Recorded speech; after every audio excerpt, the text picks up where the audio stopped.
identified early on the first morning was the speed at which, Ricky, you kind of moved through your slides. And I'm a person who likes to write things down, take notes.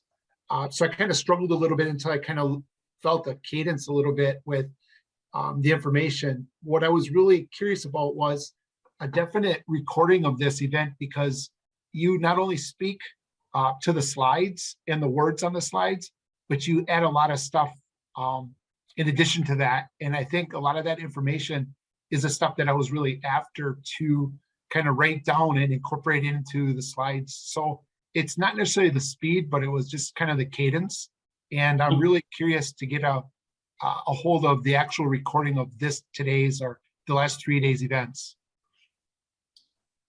Fantastic. And thank you for mentioning that. And for that reason alone, right? Because we do believe that the retention of learning, right? It is never 100%, right? And to support the greater extent to be able to retain the knowledge, to gain the real knowledge is why we give a limited access to the recorded training. I mean, you will have 6 months access, but during that 6 months, you could really utilize the recording to watch it as many times as you want.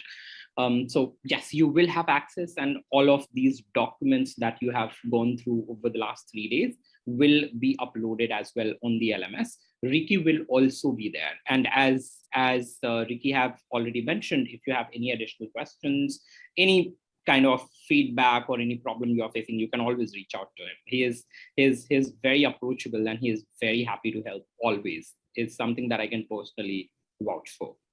Yeah. Cool.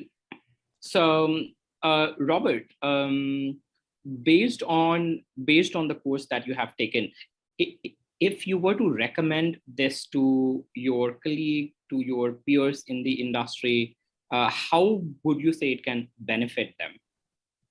A few words. Well, I've been at about 2 or 3 places now, and ultimately, it's all reactionary work. It's run to failure. Maintenance budget continues to get cut and slashed. Workforce is reduced through, going to different places, chasing the money kind of stuff. And so with this course, it kind of centers it, brings it back, and it really starts your building blocks, square one, and creates the road to more, the lack of any other words, better maintenance practices.